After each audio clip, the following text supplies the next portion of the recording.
আপনারা দেখছেন SR24x7 news. Rathyatra মানে ভক্তদের রথের রশ্মি টানা চেনা ছবি এবং জগন্নাথ দেবের মাসির বাড়ির গমন। কিন্তু কলকাতার বুকে এবার চিরাচরিত এই রীতির সঙ্গে যুক্ত হলো এক রাজকীয় ও ব্যতিক্রমী অধ্যায়। প্রথাগত কাঠের রথের পাশাপাশি এবার এক শতাব্দী প্রাচীন ভিন্টেজ রোলস রয়েস গাড়ি চড়ে বাগুইহাটির নিজস্ব বাসস্থান থেকে লেক টাউন ভাঙ্গুর মাসির বাড়ির উদ্দেশ্যে রওনা হলেন জগন্নাথ, বলরাম ও সুভদ্রা।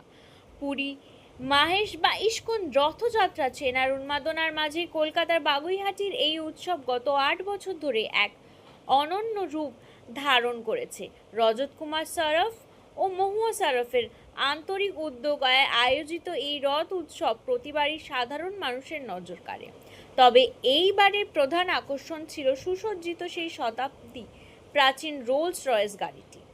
ফুল এবং বাহিরি আলোয় সেজে ওঠা এই রাজকীয় গাড়িতে চেপে যখন ত্রিমূর্তি যাত্রা শুরু করেন, তখন তা দেখতে রাস্তার দুপাশে উপচে পড়ে অগণিত মানুষের ভিড়। শঙ্খধ্বনি, উলুধ্বনি আর জয় জগন্নাথের ধ্বনিতে চারিদিক মুখরিত হয়ে ওঠে। শোভাযাত্রাটিকে আরও রঙিন করার, দৃষ্টিনন্দন করে তুলতে সামিল করা হয়েছিল মতুয়া সম্প্রদায়ের ঐতিহ্যবাহী নৃত্যসহ বিভিন্ন লোক সাংস্কৃতিক নান্দনিক পরিবেশনা। ফলে ধর্মীয় ভাব গম্ভীর্যের পাশাপাশি এই উৎসব হয়ে ওঠে সাংস্কৃতিক বৈচিত্র্যের এক সুন্দর মঞ্চ। আগামী 9 দিন ধরে ভাঙ্গুর মাসির বাড়িতে চলবে বিশেষ ধর্মীয় আচার অনুষ্ঠান, ভজন কীর্তন ও ভক্তদের মাঝে মহাপ্রসাদ বিতরণ। পুরীর মন্দিরের রীতি মেনে প্রতি বছরের মতো এবারও মহাপ্রভুর উদ্দেশ্যে নিবেদন করা হবে 56 ভোগ। ভক্তি, সংস্কৃতি আর অভিনব ভাবনার এই অপূর্ব মেলবন্ধনে বাগুইহাটির এই ব্যতিক্রমী রথযাত্রা এখন তিলোত্তমার অন্যতম সেরা আকর্ষণের পরিণত হয়েছে। দেখুন, আমাদের যখন আমাদের রথ হয়েছিল খুবই ছোট ছিল, আমরা নিজেরাও জানতাম না যে আমাদের রথটা কোনোদিন এই আকার নেবে। তো এটা তো প্রভুর লীলা বলতে পারেন, প্রভুর কৃপা। উনি যেভাবে চাইছেন প্রত্যেক বছর মানুষ জুড়ছে। তো জগন্নাথের এখন প্রচার, এই কলিযুগে জগন্নাথ অবতার নিয়ে এসছেন। কলিযুগে কল্কি অবতারের আগের অবতার। তো সবাই যারা জানতো না জগন্নাথের ব্যাপারে, বিশেষ কিছু জানতো না, পুরীতে জগন্নাথ ধাম আছে, কেউ দর্শন করেছে। এখানে অনেক এরম মানুষ আছে যারা পুরীতে গিয়ে জগন্নাথের দর্শন করতে পারিনি, যারা অনেকবার গিয়েও দর্শন করতে পারিনি। তো আমাদের সারা বছরে একটা থাকে, ভগবানের কাছে একটা আমরা ইচ্ছা রেখেছি যে সারা বছরে যেন 100 জন লোককে আমরা তীর্থ করাতে নিয়ে যেতে পারি শ্রীরাম পুরীতে। আর এখানে জগন্নাথের ইচ্ছায় এত মানুষ এসেছে, এত আনন্দ করছে। ওনার ইচ্ছা যারা ওনার সঙ্গে তো আনন্দ করতে পারে না, তাই না? আর এত যে আপনি বলছেন শুভেচ্ছা বার্তা, আমরা এটাই করব। এখন প্রায় কলিযুগের যেই অবস্থায় চলছে চারিদিকে, অনেক লড়াই, অনেক বর। এই জন্য এই বছর আমাদের থিমটা যেটা আছে বরাহ অবতার। যে সময় বরাহ অবতারে বিষ্ণু ভগবান এসেছিলেন, পৃথিবী তখন জলের নিচে চলে গেছিল, ঠিক আছে, ওনাকে বাঁচিয়ে নিয়ে এসেছিলেন।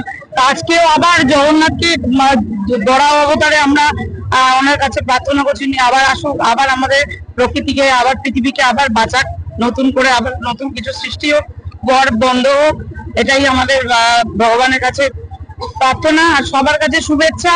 আর সবার মনে যেন কোনো ভেদাভেদ না থাকে, কেউ যেন হিংসা, লড়াই, রাগ, অভিমান করে না থেকে ভগবানের পথে সবাই চলুক, সবাইকে মার্গদর্শন করার।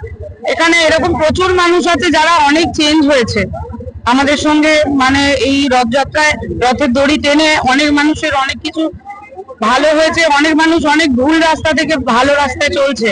তো এর থেকে বড় কিছু আমরা মনে করি কিছু হয় না। ভগবান এইটুকু আমাদের উপর কৃপা করেছেন যে আমরা মানুষকে ভগবানের মাধ্যমে সঠিক রাস্তায় নিয়ে যেতে পারছি। আমাদের ধর্ম, আমাদের সনাতন ধর্ম, আমাদের হিন্দু ধর্মকে আমাদের বাঁচাতে হবে। আমরা ভারতবাসী না, আমরা চাই আমরা পৃথিবীতে যেন এইভাবে নাম সংকীর্তন প্রচারক জগন্নাথের প্রচার হয়, আমরাও করছি। देखिए, जब मैं मर्सिडीज में घूम सकता हूँ तो मेरे भगवान विंटेज में क्यों नहीं चल सकते? अगर उन्होंने मर्सिडीज मुझे दी है तो ये उनकी देन है। तो ये मेरा सौभाग्य है कि मैं आज उनकी सवारी विंटेज पे निकाल रहा हूँ। एक बहुत बड़ी रहस्यमय लीला है। जैसे जब हम ये बड़ी मूर्ति हर साल चेंज करते हैं, ये मूर्ति जब पहली बार कुमारटोली में बनने गई, हमने ये मूर्ति 2 फीट की बनने दी थी। जिस दिन पहली बार ये 2 फुट की मिट्टी बनाई गई, आनंद बाजार ने इसकी फोटो लेके अपने पेपर में डाली और ये बनते बनते अपने आप 4 फुट की स्वरूप ले लिए। हमने तो रथ बनाया था 2 फुट के हिसाब से। तो भैया आप दिमाग लगाते लगाते क्या करें, भगवान को कहाँ विराजमान करें? भगवान को हाथ में तो ले जा नहीं सकते। उनकी लीला उस समय विंटेज कार तैयार हुई। हम ये 8 सालों से रथ पूजा कर रहे हैं। देखिए हमारे संग मथुआ है, आदिवासी है, ढोल है, ताशा है, भाकी है, विंटेज कार है, घोड़ा गाड़ी है, और सबसे आगे जो आप देखते हुए आए हैं, बड़ा अवतार में जगन्नाथ खुद विराजमान है। हमारा यहाँ से रूट है, हम भागीरथी जोड़ा मंदिर पकड़ेंगे, जोड़ा मंदिर से चावलपट्टी होते हुए Keshopur, Dumdum park, Lake Town clock tower से घूमेंगे, भांगुड़ के अंदर एंट्री करके जो उनकी मासी बाड़ी है 227 के पास, वहां जगन्नाथ जी का 10 दिन विराजमान होगा और जगन्नाथ जी का 10 दिन का मेला वहीं चलेगा। दर्शनार्थी के लिए सारी सुरक्षा वार्ता के हिसाब से देखिए पुलिस प्रशासन हमारे संग संयुक्त है। भागीरथी थाना, लेकटाउन थाना, विधाननगर कमिश्नरेट का हमारे पूरा सहयोग है। उसकी तरफ से हम हमारी तरफ से भी जो है 40 से 50 पर्सनल बाउंसर्स रखे हैं, प्लस हमारे सहयोगी भाई लोग हमारे साथ सेवा में है, तो किसी भी प्रकार की किसी की तरह को कोई तरह की कष्ट ना हो। আমাদের করার মতন ক্ষমতা কিছুই নেই, করানোরই আমরা একটা মাত্র ওর চাকর, আমরা মাধ্যম পূরণ করছি। মানুষ সারা জীবনেও ওনার দর্শন পায় না। আমরা একটা অনেক বড় সৌভাগ্য নিয়ে জন্মেছি পৃথিবীতে, যে প্রত্যেক মাস পুরী গিয়ে জগন্নাথের দর্শন করার সৌভাগ্য পাই। এর থেকে ভালো। আমার নাম রজত কুমার সারাফ, আমার বউ মহুয়া সারাফ।